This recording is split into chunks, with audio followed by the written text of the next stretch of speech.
भारत में मौसमी दशाएं यानी वेदर कंडीशंस इन इंडिया। भारतीय ऋतु पर्यवेक्षण विभाग ने वर्षा के आधार पर भारत की जलवायु को निम्न ऋतुओं में बांटा है। नंबर 1, उत्तर पूरब मानसून काल। नंबर 2, दक्षिण पश्चिम मानसून काल। अब इनका क्रमशः अध्ययन करें।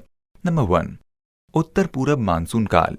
इस समय भारत में हवाएं उत्तर पूरब से दक्षिण पश्चिम की ओर चलती हैं।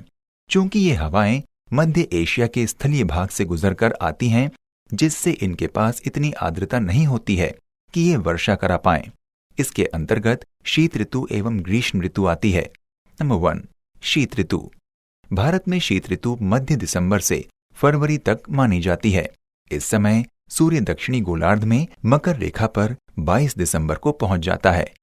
शीतकाल में भारत के उपमहाद्वीप पर उच्च दाब का केंद्र पेशावर के निकट होता है। इस समय स्वच्छ आकाश, सुहावना मौसम, नीचा तापमान, न्यून आर्द्रता, मंद पवनें आदि होती हैं। हिमालय की ओर से ठंडी पवनों के कारण उत्तरी भारत में शीतलहर का प्रकोप होता है। उत्तरी भारत में न्यूनतम तापमान दिसंबर जनवरी मास में ही पाए जाते हैं।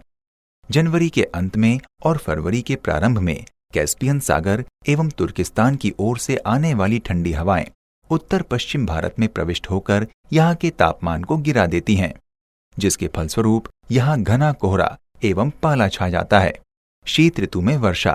शीतकाल में मानसून पवनें उच्च दाब स्थल से निम्न दाब समुद्र की ओर चला करती हैं और इन पवनों में नमी नाम मात्र की होने के कारण ये वर्षा नहीं करा पाती हैं।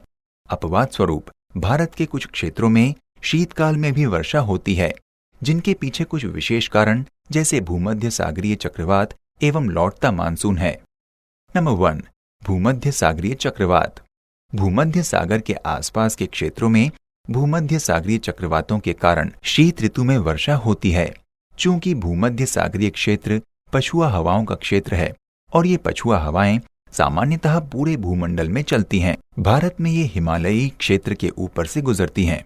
कभी कभी पछुआ विक्षोभ के कारण ये चक्रवात इतने प्रबल हो जाते हैं कि भारत के उत्तर पश्चिमी भाग जैसे पंजाब, हरियाणा, दिल्ली तथा पश्चिमी उत्तर प्रदेश तक जाड़े के मौसम में वर्षा कर देते हैं, जो रबी की फसल के लिए उपयोगी होती है।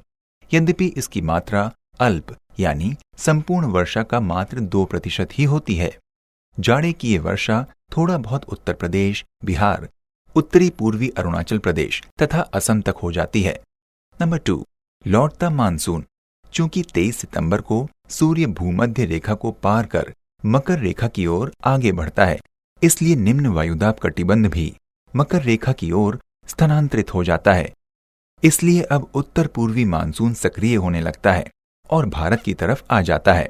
चूंकि ये मानसून मध्य एशिया से आ रहा होता है, इसलिए इसके पास वर्षा करने के लिए नमी नहीं होती है, इसलिए ये सामान्यतः वर्षा कहीं नहीं कर पाता। लेकिन जब ये बंगाल की खाड़ी से गुजरता है तो नमी धारण कर लेता है और अक्टूबर माह में उड़ीसा और आंध्र प्रदेश के तटवर्ती प्रदेशों में कुछ वर्षा करते हुए तमिलनाडु की ओर आगे बढ़ता है। नवंबर के उत्तरार्ध में ये मानसून सूर्य के संचरण एवं निम्न वायुदाब कटिबंध यानी लो प्रेशर बेल्ट के स्थानांतरण का अनुसरण करते हुए बंगाल की खाड़ी से नमी लेते हुए तमिलनाडु में पहुंच जाता है। तमिलनाडु में कुछ बड़ी बड़ी पहाड़ियां हैं, जिनसे टकराकर ये कोरोमंडल तट पर लगभग 150 सेंटीमीटर वर्षा करता है। तमिलनाडु की राजधानी चेन्नई इसी तट पर स्थित है। चेन्नई तट अथवा कोरोमंडल तट पर कुल 200 सेंटीमीटर वर्षा होती है, किंतु इसका 80% अर्थात लगभग 160 सेंटीमीटर वर्षा जाड़े में अर्थात नवंबर से जनवरी के बीच होती है। यहाँ कभी कभी जाड़े में भीषण बाढ़ भी आ जाती है। यहाँ ये उल्लेखनीय है कि लौटते मानसून से सर्वाधिक वर्षा कोरोमंडल तट पर होती है। नंबर 2, ग्रीष्म ऋतु। भारत में ग्रीष्म ऋतु मार्च से मई तक होती है। 23 मार्च को सूर्य भूमध्य रेखा को पार कर कर्क रेखा की तरफ बढ़ने लगता है। इस कारण भारत में तापमान बढ़ने लगता है और वायुदाब कम होने लगता है। इस समय दक्षिणी गोलार्ध के विभिन्न स्थानों में तापमान गिरने लगता है तथा प्रतिचक्रवाती अवस्थाएं उत्पन्न होने लगती हैं। मार्च के माह में सबसे ऊंचा तापमान दक्षिण भारत में और अप्रैल में मध्य भारत तथा गुजरात में तथा भारत के उत्तर पश्चिम भाग दक्षिणी पंजाब व राजस्थान में जून में उच्चतम तापमान पाया जाता है। इसी समय लू नामक पवन उत्तरी मैदान में पंजाब से बिहार तक चलने लगती हैं। ये शुष्क, गर्म एवं पीड़ादायक पवनें होती हैं।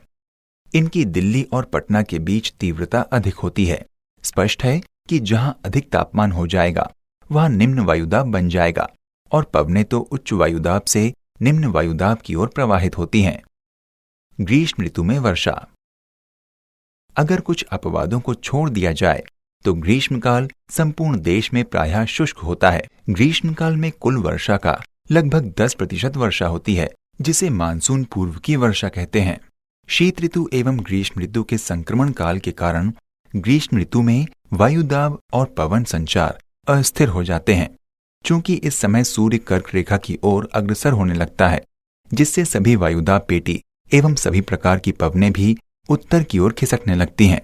इस समय हवाएं उत्तर पूरब भारत में उत्तर पूरब से, उत्तर पश्चिम भारत में उत्तर पश्चिम एवं पश्चिम से, महाराष्ट्र में दक्षिण पश्चिम से, मध्य भारत में पश्चिम एवं उत्तर पश्चिम से, गंगा के पूर्वी मैदान में दक्षिण एवं दक्षिण पश्चिम से और अरब सागर में उत्तर पश्चिम से प्रवाहित होती हैं। जब धरातलीय सतह सूर्यातप से अधिक तप्त हो जाती है तो समुद्री जल का इवेपोरेशन होता है और कुछ सीमित क्षेत्र में वर्षा होती है। इस वर्षा के साथ प्रचंड आंधियां यानी थंडर स्ट्रोम्स चला करती हैं। ये वर्षा प्रायः अपने साथ विद्युत की चमक एवं बादलों की गर्जना लाती है। ये विषुवतीय एवं मानसूनी जलवायु प्रदेशों में होने वाली वर्षा है। इस प्रकार की वर्षा भारत के कुछ स्थानों में होती है, जिनको विभिन्न नामों से जाना जाता है, जो निम्न है। नंबर 1, काल वैशाखी। ग्रीष्म ऋतु में उत्तर भारत में दिन के समय गर्म व शुष्क पछुआ पवनें तीव्र गति से पश्चिम से पूरब दिशा में प्रवाहित होती हैं, जो लू कहलाती हैं। जब ये हवाएं समुद्री आर्द्र पवनों से मिलती हैं तो प्रचंड स्थानीय तूफान का रूप ले लेती हैं, जिनसे वर्षा और ओले पड़ते हैं।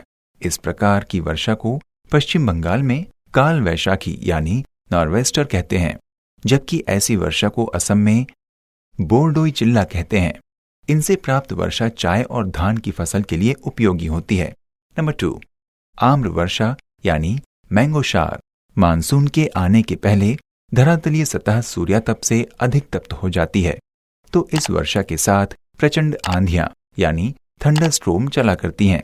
ये तूफानी वर्षा केरल में आम्र वर्षा के नाम से जानी जाती हैं, क्योंकि इससे आम्र शीघ्र पक जाते हैं। महाराष्ट्र के रत्नागिरी के आम भी इसी वर्षा से शीघ्र पक जाते हैं। नंबर 3, फूलों की बौछार यानी चेरी ब्लॉसम। ये वर्षा भी मानसून के आगमन के पहले होती है। इस वर्षा को कर्नाटक में कॉफी वर्षा या चेरी ब्लॉसम कहा जाता है, क्योंकि ये वर्षा कहवा की फसल के लिए उपयोगी होती है।